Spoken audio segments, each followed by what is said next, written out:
Hi. One of the questions that confronts us when the elections are around the corner is whether to vote or not. If the answer is no, then there can be two reasons for that. One, my vote doesn't make a difference at all.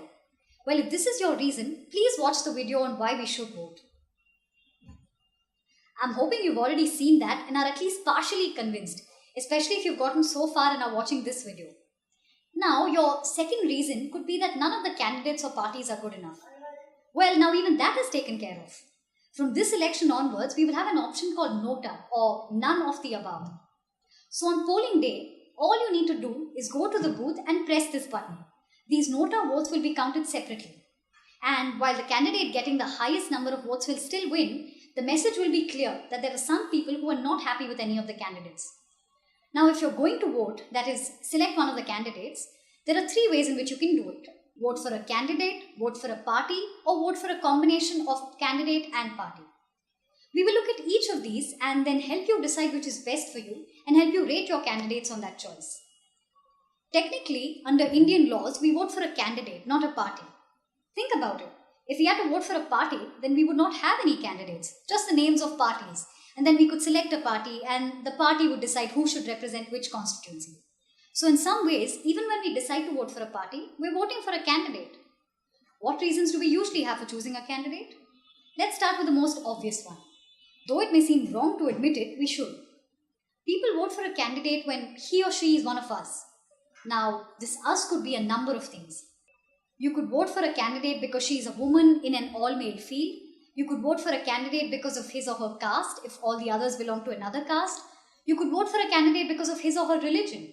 You could vote for a candidate because of his or her mother tongue. You could vote for a candidate because of his or her tribe, if all the others belong to another tribe. You could also vote for a candidate who is of a particular age, either young or old. You must have noticed that none of these are attributes that can be changed by the candidate. Such attributes are often called ascriptive markers. Ascriptive because they are given. A person's sex, caste, religion, tribal status, mother tongue, and age. Now, you may or may not think of this as a good enough yardstick for voting, but that is how a lot of people vote, and that is why political parties select candidates based on these criteria. Also, if you feel that people who share these characteristics with you, or if they represent a section whose voice you feel needs to be heard in the parliament, then it's a good enough reason to vote based on this. Do note that our election laws forbid a person from asking for votes based on religion or caste. But there's nothing that prevents us from thinking it's better to vote for one of our own. Other than what we call ascriptive markers or characteristics that we're born with, we can vote based on education.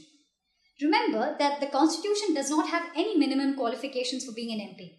And a lot of bright, intelligent and committed people who have worked as MPs were not qualified in the conventional sense of the term. They may not have been products of formal education. If you want to make a distinction based on education, you can check the affidavits candidates file. A third factor you may consider is experience or record. Now this is an interesting criterion because just like education, there is no minimum qualification on experience or record. And the bigger question is what experience and what record should we look at? Also, if you think that experience is important, you won't consider first-time aspirants or those who are young. A fourth factor you may consider is what we can call personal touch or relations. When you consider that an MP has to represent the constituency and the electors, you may think it is important that the candidate be somebody who is approachable, who is there for you, who perhaps resides in the area or who grew up there, and has some empathy for the people in the area. Now, all these factors can be labeled as personality. I'm calling it personality not in the sense of someone who's famous or well-known. By personality, I mean the person's manner and behavior. A fifth reason you may consider is what is often called ability to get work done. Now remember that constitutionally, it is not the MP's job to get any work done. We often think that an MP is supposed to ensure good roads and clean water in our area. If you still think that an MP should be someone who can work with local executive authorities like the corporation or the Zilla Parishad or the Gram Panchayat or state departments like PWD, then you could consider this. A sixth reason you may apply is what is often called integrity or uprightness or probity, someone who is not morally corrupt. The challenge here is twofold. You cannot know whether a candidate is corrupt or not, and you cannot know whether the candidate might become corrupt once elected. Is someone who has been held guilty in a court of law corrupt? Is someone about whom talks and allegations fly thick and fast corrupt? Is someone who looks corrupt really corrupt? And what does it mean to look corrupt? Corruption has many dimensions. Money corruption is just one of them. So this is not as easy as it seems. There's another way in which you can judge a candidate. Intuition. A lot of the times we arrive at a decision based on our gut or our intuition. There are lots of experts who have written about where these intuitions come from and whether they are an accurate way of knowing things. But there is no doubt that for a lot of decisions in our life, we rely on our intuitions. So if you just feel that candidate A is better than B, then well, there's nothing wrong with that. So there are at least 7 ways of judging a candidate. And all we're saying is that if you do decide to vote, you can rate each candidate on any of these 7 yardsticks.